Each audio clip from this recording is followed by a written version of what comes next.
What's going on, Jets fans? Welcome to NYJ today. Hope you're having a great day today. So we had the Robert Saleh press conference yesterday, and I think we all came away extremely impressed with how he handled himself, how Joe Douglas communicated the vision for the franchise moving forward. And we can even give a little bit of props to Christopher Johnson because we've now changed the structure of the organization. Head coach reports to the GM, and the GM reports to the owner. But that's not what we're here to talk about today. Today we're going to talk about what the Jets should do at the quarterback position moving forward in 2021 and beyond. So really quickly, I just wanted to share a quick little bit that I found from an article. So Sam Darnold last year finished with 2,208 yards, 9 touchdowns, 11 interceptions, and a QB rating of 72.7. He finished with the NFL's worst passer rating and was one of 2 quarterbacks to make at least 10 starts and throw more interceptions than touchdowns. New York had the worst offense in football. So I'm starting with that. Not to say that I'm completely ready to get rid of Sam Darnold. I do think that there is a lot of there's a lot of information that backs up that thinking. And I think that the New York Jets have to at least consider parting ways with Sam Darnold. This isn't to say that he won't have a successful career moving forward. He is only 23 years old. He has 3 full years of NFL experience. And we saw flashes, we saw in his rookie year and in his second year in the NFL that he can be productive in the NFL. He's had games where he's thrown multiple touchdowns, 3 touchdowns, 4 touchdown games.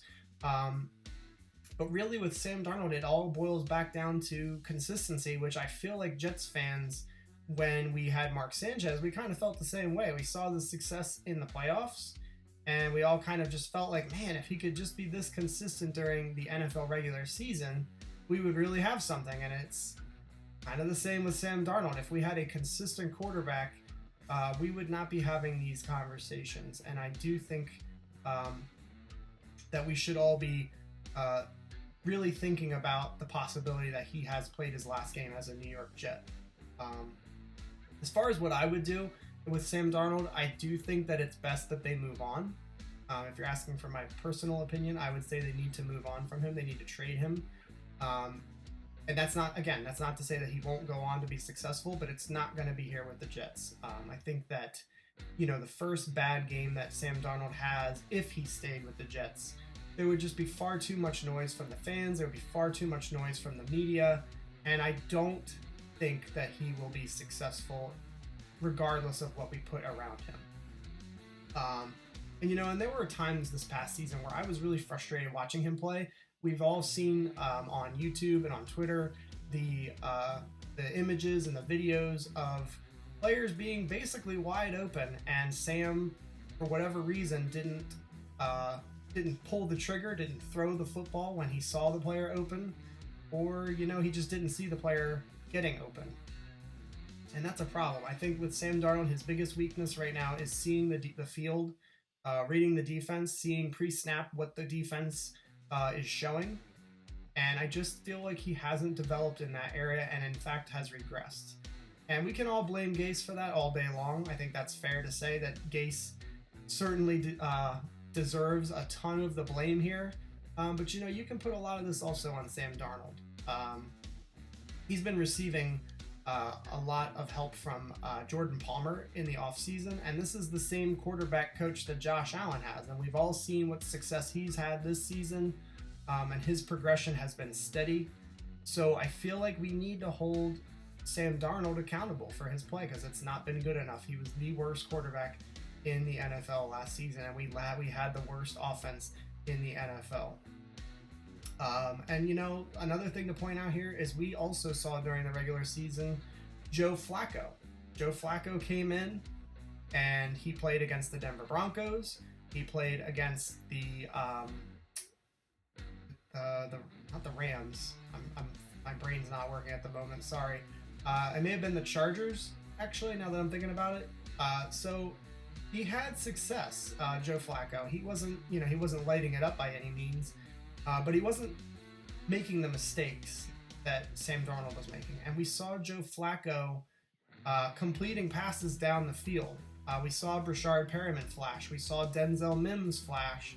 And, you know, that's got to be the most frustrating thing is we all saw how talented Denzel Mims looked this past season. And when Sam Darnold returned and finished the season, Denzel Mims disappeared. And that isn't on anybody but Sam Darnold. That's not on Denzel Mims. That wasn't the NFL defense's, focusing on stopping Denzel Mims. That was not what was happening. This was a Sam Darnold issue. And so anyway, back to my original point, I would trade Sam Darnold. I would look at teams like Indianapolis, who just had Phillip Rivers retire. I would look at teams like the New Orleans Saints. Drew Brees just retired.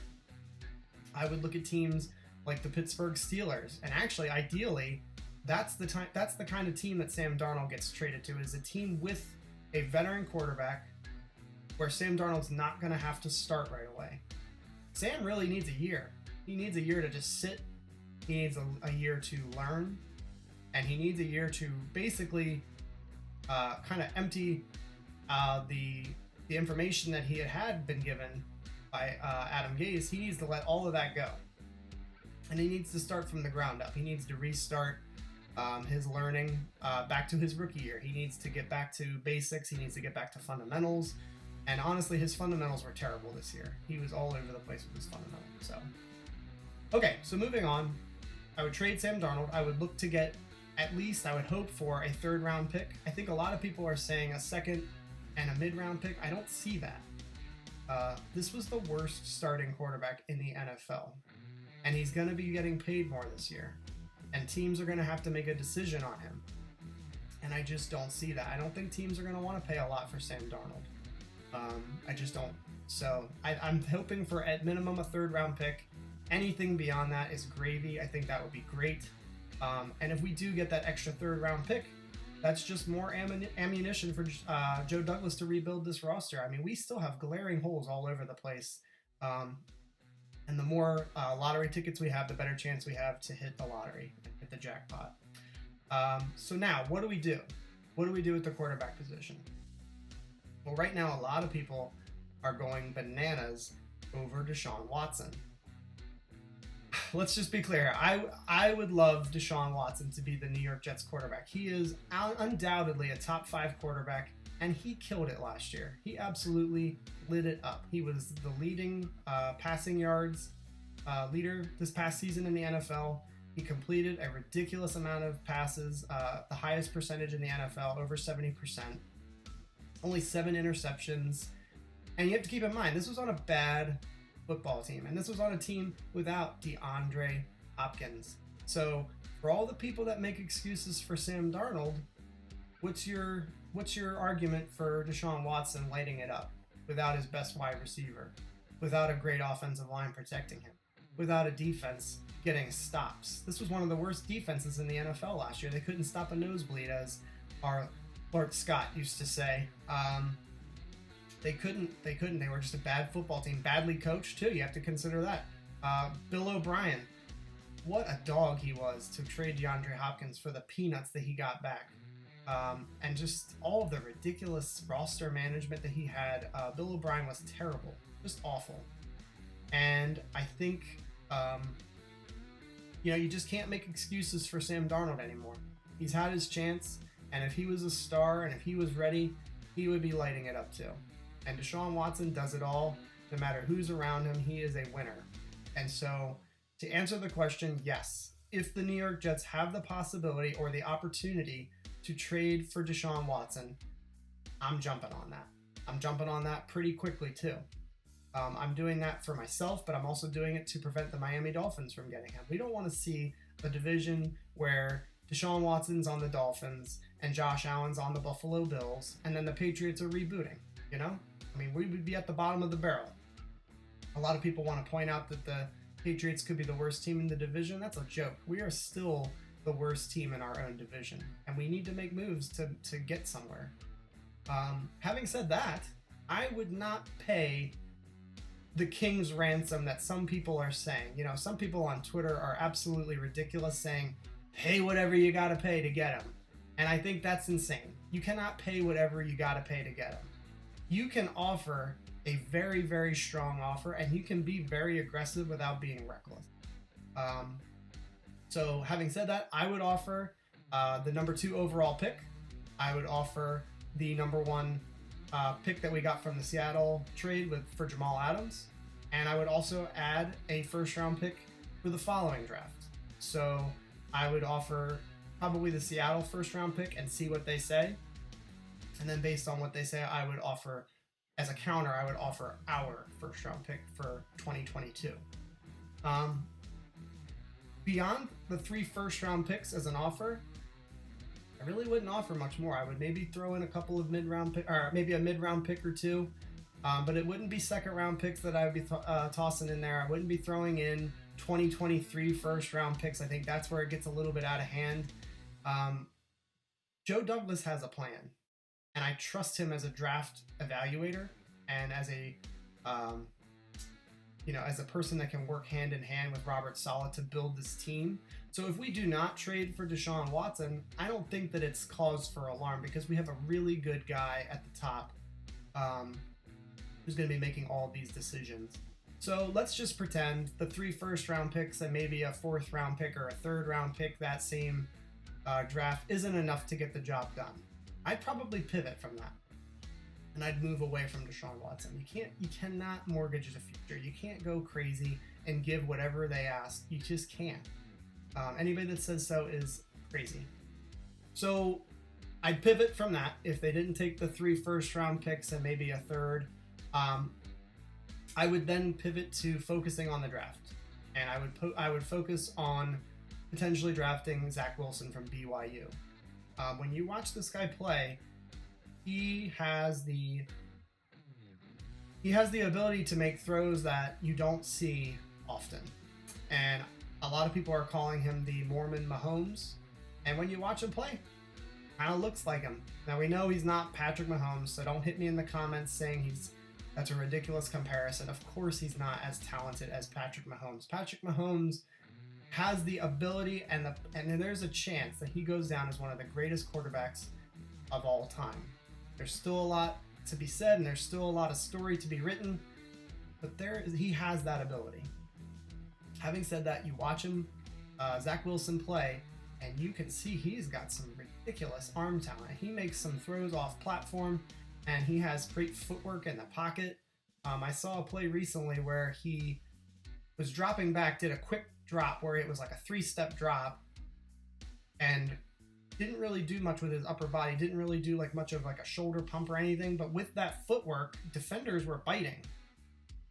And they were biting on the shorter route, thinking that he was about to unleash a quick pass to a receiver, but in fact, his footwork, he used it to get a receiver open.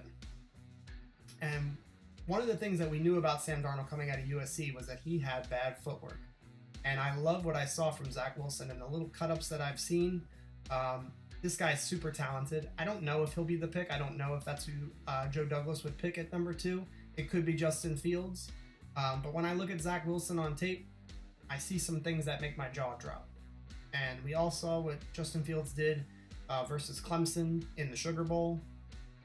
I'll need to go into more analysis of Justin Fields, but I just know that this season he had some up and downs, and I would really like to avoid drafting another quarterback prospect that has had games like that in college. It's a little bit alarming to see a guy have ups and downs, peaks and valleys like that. It's a little bit important to see that they're a little bit steadier than that.